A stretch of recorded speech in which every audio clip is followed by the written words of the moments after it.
um vídeo sobre isso, sobre Israel agora nessa conjuntura, se tem uma profecia específica. Tem muita gente que acha que o Israel é o relógio do Apocalipse, né? Exatamente. Olhe para Israel que você vai entender que época que a gente tá, o que tá acontecendo, né?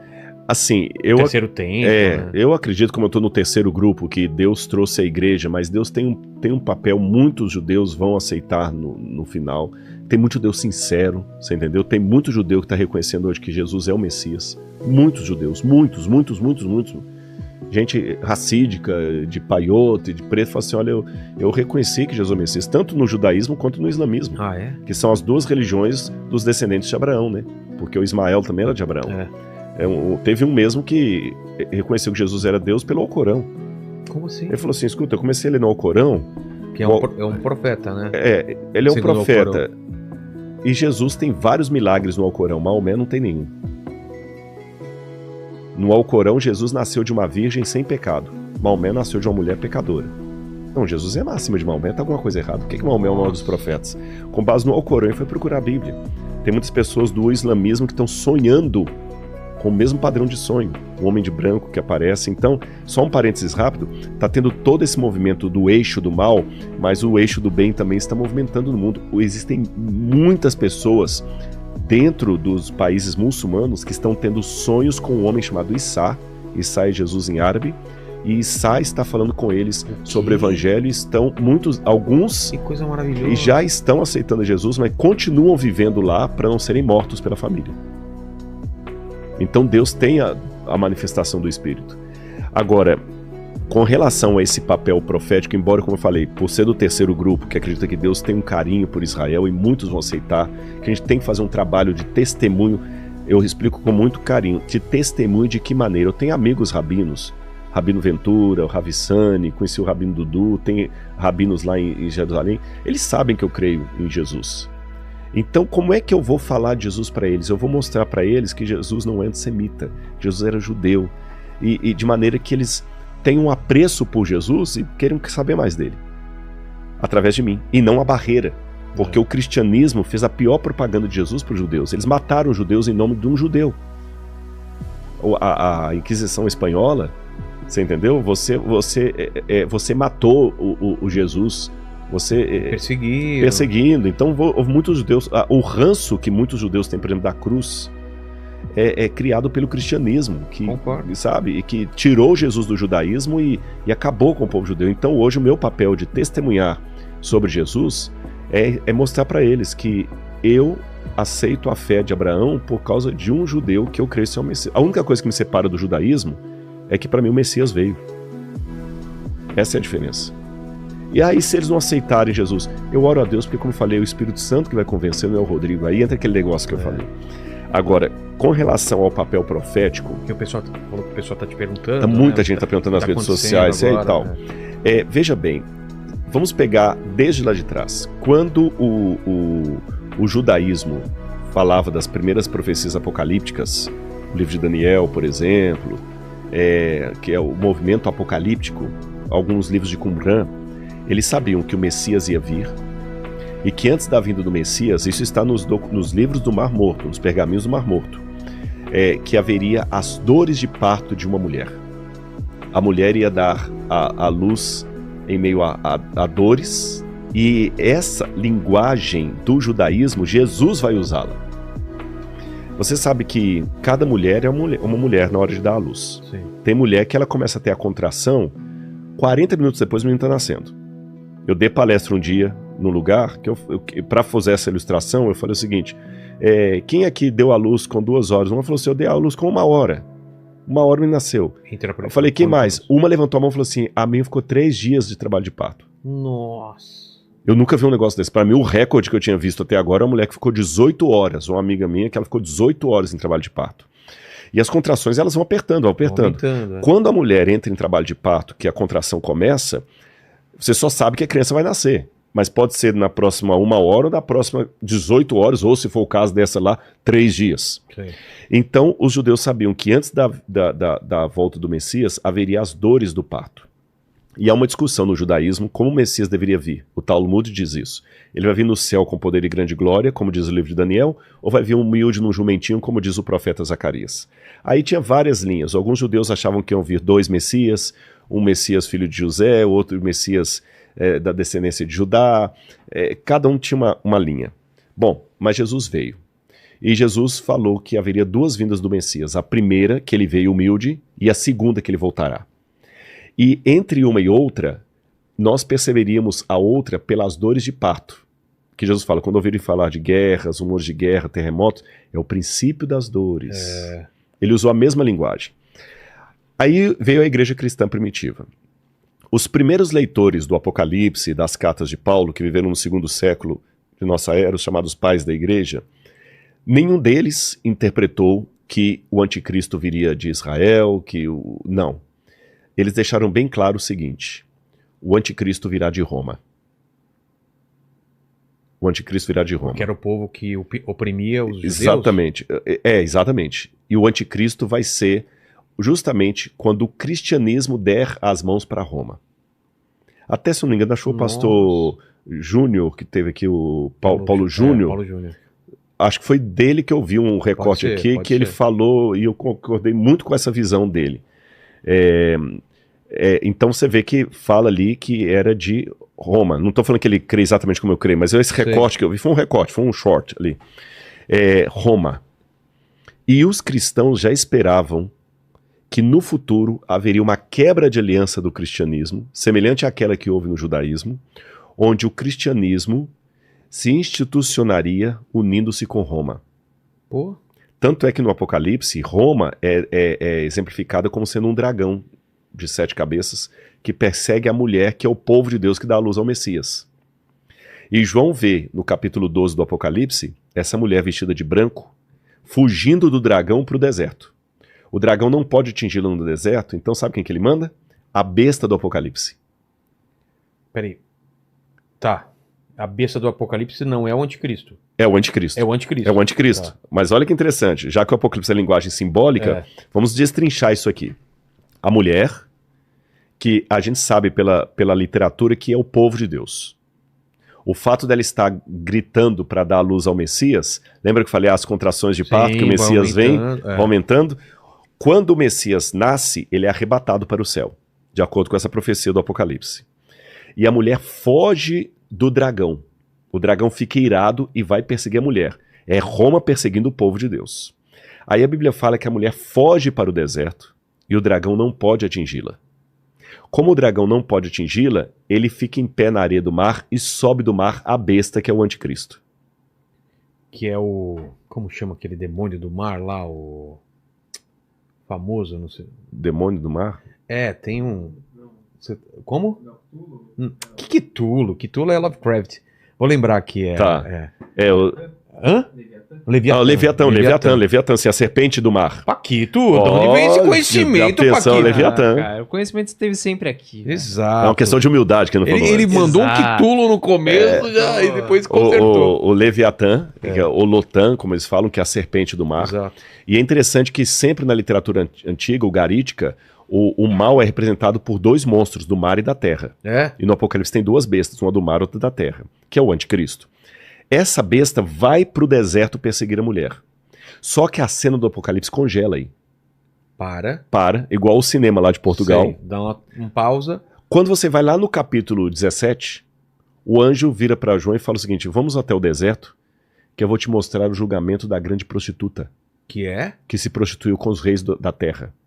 A mulher que fugiu? Aí, exatamente. Por que eu acho que é a mulher que fugiu? Porque quando ele vai... Olha bem, a história da mulher pura perseguida pelo dragão, ela é congelada com a mulher fugindo pro deserto e a besta indo. Certo. Não fala mais nada de besta, nem de mulher, nem de deserto. Só fala que ela foi Só corrompida. fala no capítulo 17, quando... Quer dizer, a besta fala no capítulo 14, mas da besta e a mulher só volta no capítulo 17. Aí quando volta no capítulo 17, um anjo vira para João, você pode até acompanhar, e ele fala aqui, ó, capítulo 17, olha. Veio um dos 7 anjos que tem as 7 taças cheias da cólera de Deus e falou comigo dizendo: vem, vou mostrar a você o julgamento da grande prostituta que está no deserto. E o anjo transportou-me em espírito a um deserto. E quando João vai ao deserto, João vê o quê? Uma mulher montada na besta, vestida de púrpura, escarlata, joias, pérolas e embriagada com o sangue dos santos. Nossa. E a Bíblia fala que quando João viu isso, tem um versículo que fala o seguinte: e quando a vi, admirei-me com grande espanto. Deixa eu fazer um parênteses aqui, abrir uma notinha de rodapé. Tá. Admirei-me com grande espanto. No hebraico, quando você tem um pleonasmo, isso não é vício de linguagem, é uma ênfase muito grande. Ele tá querendo Enfatizar demais. muito. Exatamente, que aqui no Brasil, se eu falar sair pra fora, descer pra baixo, subir pra cima, é vício de linguagem. Em hebraico, não. Quando você fala o seguinte, olhos que veem, ouvidos que ouvem, quem tem ouvidos para ouvir, ouça. Isso é um superlativo, é um exagero, você quer colocar uma ênfase naquilo ali. Quando ele fala admirei-me com grande espanto, é admirei-me com grande admiração. Tá. Vamos convir. No Apocalipse, até aqui, João já tinha visto o dragão sendo expulso do céu. Ele viu o trono de Deus. Poxa, por que ele vai ser... Tem que ser um negócio muito fora da curva para admirá-lo. Tá certo? Se você já andou de avião para cima e para baixo, para você se admirar com um voo, tem que ser a primeira classe da Emirates. Exato. Senão é mais um dia. Senão é mais um dia. Por que João se admirou tanto? É porque ele viu o que ele nunca imaginava. A mulher povo de Deus que foi para o deserto perseguida pela besta está agora colhada com a besta, montada na besta e embriagada com o sangue dos santos. O montada não significa que ela dominou a besta, mas sim ela estão juntas. Estão juntas. E sabe por que estão juntas? Essa imagem que Deus mostra para João aqui é a mesma imagem que você tem na mitologia grega. Que na mitologia grega tem a história de uma mulher, que eu não vou revelar o nome dela agora, daqui a pouco eu vou revelar. Essa mulher trai o marido e ela foge com Zeus, que aparece como uma besta, um touro, que o touro é uma besta, o burro é uma besta, a mula é uma besta, o touro é uma besta nas águas. E lá no Líbano, por exemplo, nós temos um mosaico, no Líbano, na Turquia, um mosaico que eram as casas dos ricos, que mostrava essa cena. E essa mulher que foge com o boi sobre as águas, ela é descrita como uma mulher que se assenta sobre muitas águas. A mesma descrição do Apocalipse daquela mulher. Exato. E sabe qual que é o nome dessa mulher? Não. Europa. Europa? Que doideira. Europa. E João vai mais além. Aqui, eu convido o pessoal em casa depois a lerem o capítulo 17 do Apocalipse. O anjo ainda explica para João, essa mulher que você viu, que se assenta sobre muitas águas, essas águas são povos, nações, línguas e reinos. E essa mulher também é aquela cidade que se assenta sobre 7 colinas. Qual cidade é essa? Roma. Por que 7 colinas? Porque você tinha 7 colinas em Roma. Tem uma moeda no museu lá que tem Roma, nessa moeda, Roma é eterna, com uma mulher sentada sobre 7 colinas. Nossa. Qualquer historiador sabe que Roma é descrita como uma cidade sobre 7 colinas. Lá em Roma até... Você já foi para Roma? Já. Você tem ali o Fórum Romano? Sei. Ali tem o Palatino. O Palatino é uma das 7 colinas de Roma. Entendi. O Palatino é uma das 7 colinas. Roma é a cidade que se assenta sobre 7 colinas. E fala, é a cidade que domina sobre os reis da terra. Então significa, se eu estivesse na época de João lendo, que aquela cidade que domina sobre os reis da terra e que hoje nos persegue, amanhã vai estar junta com o povo de Deus, perseguindo o povo de Deus. Aí agora do Apocalipse eu pulo para Paulo. Paulo falou que a volta de Cristo não aconteceria sem que primeiro viesse a apostasia e aí fosse revelado o homem da iniquidade. É interessante que Paulo e João, nas cartas de João, falam que o homem da iniquidade, que é o anticristo, já dominava naquele tempo.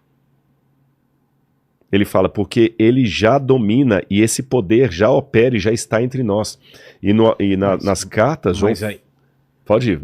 Essa é a pergunta que eu ia fazer, mas faz que ela é importante. Então o anticristo já estava vivo naquela época? Já estava vivo naquela época. Ué? O cara é Jason? É. Aí que tá. João fala, porque vocês sabem que o anticristo há de vir. E muitos anticristos já saíram pelo mundo. Ah, tá. Então existem vários anticristos. Até o grande anticristo. Exatamente. No final. É igual o Zorro, né? Tem vários Zorros, né? Sei. Até o anticristo no final. E quem que João descreve como sendo o anticristo? Alguém que saiu do nosso meio. Porque na carta de João ele fala o seguinte, porque vocês ouviram que vem o anticristo, eu digo, o anticristo já existe e está entre nós, aguardando apenas aquilo que o tira. Aqui, olha, 1 João capítulo 2, versículo 18. Filhinhos, esta é a última hora. E como vocês ouviram que o anticristo vem, você me ajuda a ler, porque eu estou sem lente aqui. Tá. Está escrito anticristo aqui, ó. Pode ler daí. Filhinhos, esta é a última hora. E como vocês ouviram que o anticristo vem, também agora muitos anticristos têm surgido. Por isso sabemos que é a última hora. Eles saíram do nosso meio, mas não eram dos nossos. Porque se tivessem sido dos nossos, teriam permanecido conosco. Só até aí tá bom. Só até aqui? Então você vê. Saíram do meio, Saíram do nosso, mas não eram... Dos nossos. Porque se fosse dos nossos, ficariam conosco. O que quer dizer? Eles nos traíram. Tá.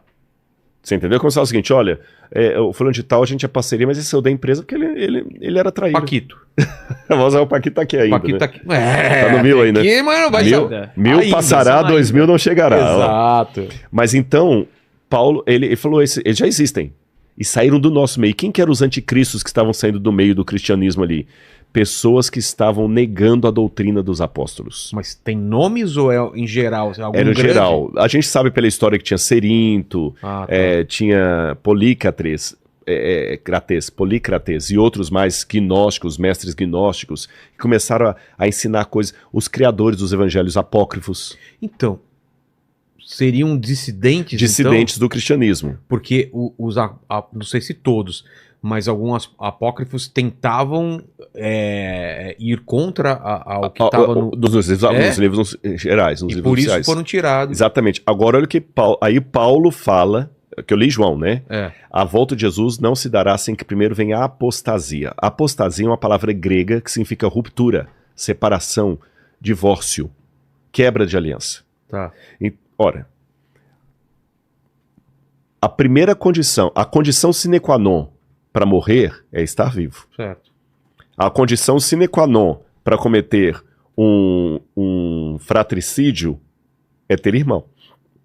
Filho único não tem como cometer fratricídio, morte de irmão. Tá certo? Órfão não tem como fazer um patricídio, matar pai. Quem é solteiro não tem como adulterar. Só pode adulterar quem é pode casado. Não. Só, em tese, Sim. só é possível de adulterar quem é casado. Só é possível de apostatar quem um dia foi fiel. Claro. Então, Paulo falou que haveria uma grande apostasia. João falou que os anticristos, é interessante que a palavra anticristo em Mas grego... ele não estava falando dessa época. Dessa época. Ele falou é porque Paulo, quando fala virar a grande apostasia... Não está falando lá no final? Não, aí eu vou chegar porque do final, tá?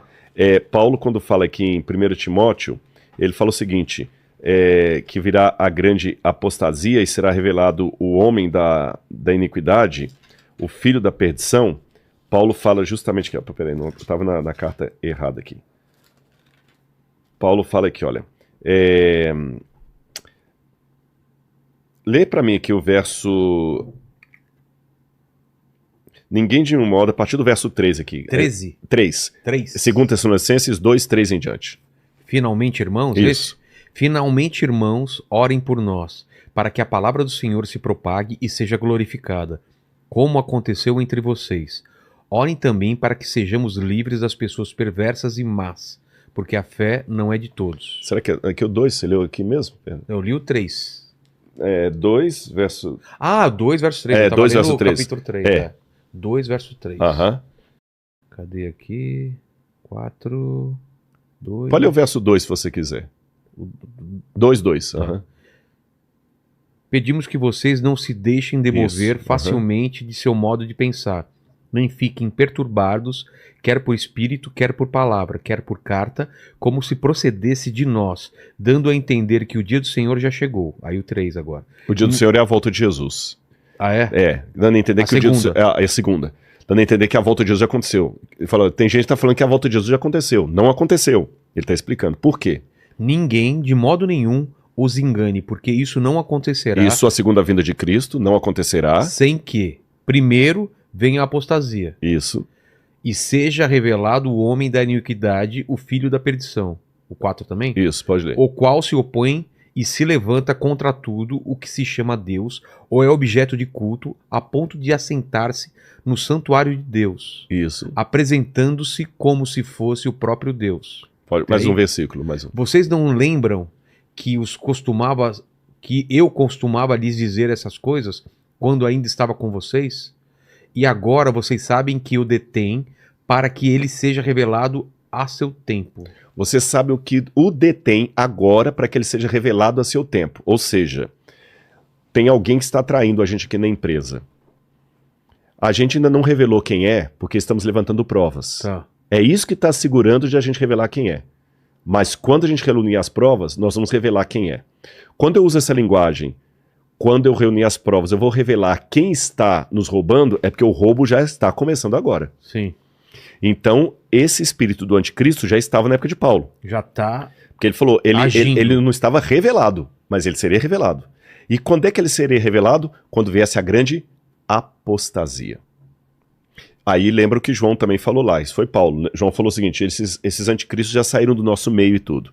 Então, fechando isso com Apocalipse, esses que estavam ensinando doutrinas erradas dentro do cristianismo, alguns rompendo, no futuro, eles se juntariam com o principal inimigo do cristianismo, que era o Império Romano. E passariam a perseguir o cristianismo. Então, os primeiros pais da igreja, Policarpo, Irineu de Lyon, Tertuliano, todos eles sabiam que o anticristo era alguma coisa ligada ao Império Romano. Essa ideia só arrefeceu um pouquinho na Tanto que época tem de... gente que fala que o anticristo era César mesmo e é isso aí. mas não era César, porque lembra que ele... É aí que tá, o anticristo não pode ser César, Por quê? porque ele é alguém que sai do nosso meio e vai se juntar com César. E não, o César já era o inimigo. O César já era o inimigo, é alguém que me trai para juntar com o inimigo. Exato. Aí, na época de Agostinho de Hipona, Agostinho ficou muito feliz com o crescimento da igreja, graças a Constantino. Aí ele escreveu a Cidade de Deus, Cidade dos Homens. Então, Agostinho falou assim, não, na verdade, a união da igreja com Roma é uma coisa boa. Só que a igreja começou o quê? A perder a fé em algumas importantes ensinos apostólicos. Foi bom porque espalhou pro mundo inteiro, mas muita coisa foi se perdendo. E quando a igreja passa por 3 fases, primeira de Constantino, que dá prestígio à igreja, depois de Clovis, em 508 de nossa era, Constantino 321 a.C., depois de Cristo, perdão. Depois vem Clovis, 508, que dá um exército. Depois vem Justiniano, em 538, que dá o poder. Aí a igreja começou a perseguir em nome de Jesus. Começou a perseguir os judeus, perseguiu os albigenses, os cátaros, a igreja foi perseguindo. E interessante que no próprio catecismo, há um ensino que está perpetuado no catecismo, que o anticristo será alguém que se assentará no trono do Papa, um falso Papa. Já ouvi essa tese aí. Você entendeu? A tese católica. E isso foi ficando. Quando veio a Reforma Protestante, 1517, século XVI, Lutero continuou entendendo que o anticristo vai vir de Roma, é um cristão apostatado que vai juntar poder e religião e Estado para poder se opor a Deus em nome de Deus. Percebeu que trocadilho? Vai se opor a Deus em nome de Deus. Calvino também entendeu assim, Zwinglio, João Hus, depois Wesley, que fundou o metodismo, até os irmãos morávios, todos, assim, tal.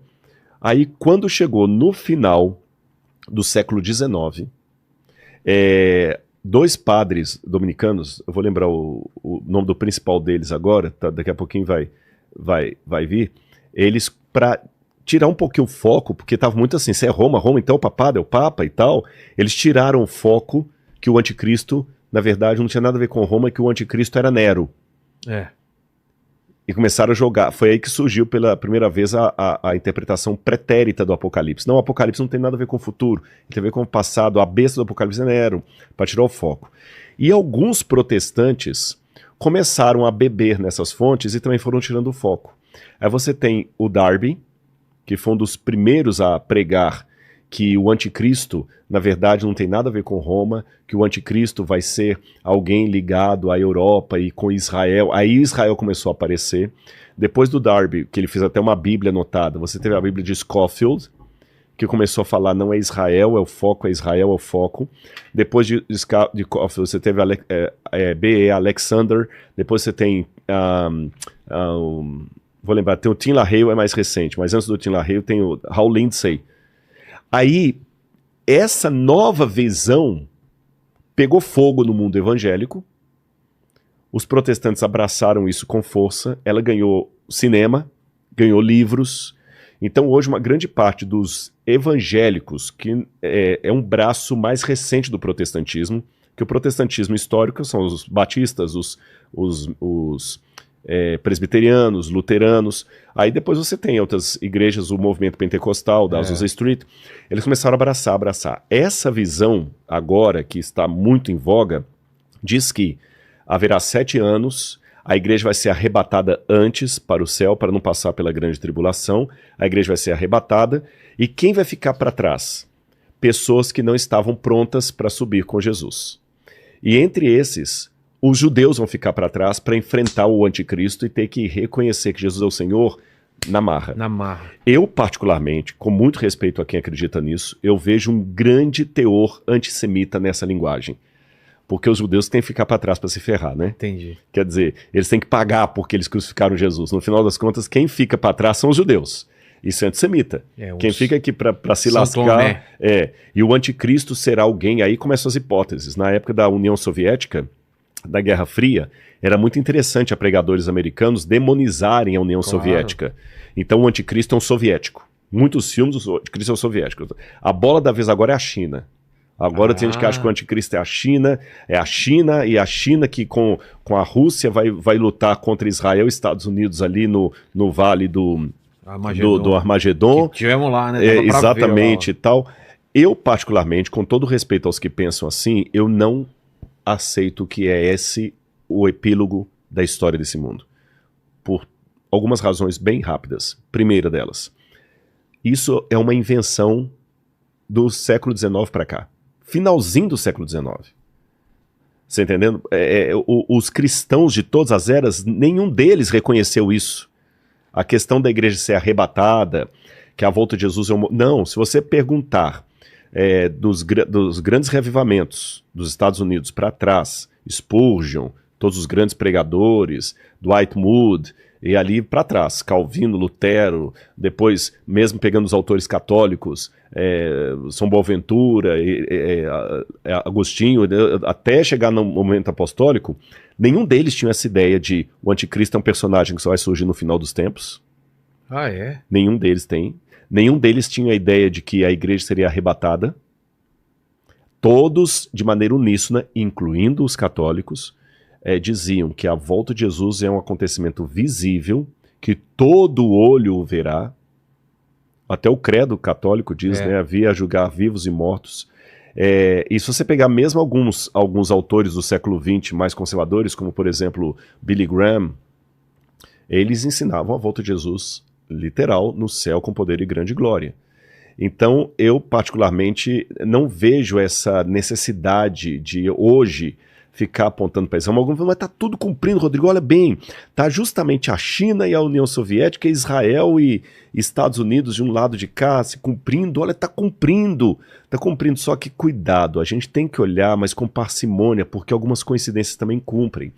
Quando Saddam Hussein queria reconstruir a Babilônia, não tem porque eu já me desfiz de vários livros, mas eu tinha um livro lá, que foi escrito por um autor descalhamaço evangélico, um pregador famoso, dizendo que Saddam Hussein era o anticristo, ele que era a besta, e ele pegava a passagem e falava assim, caiu a grande Babilônia, e pegava justamente os trechos de jornal onde onde Saddam Hussein queria reconstruir a Babilônia.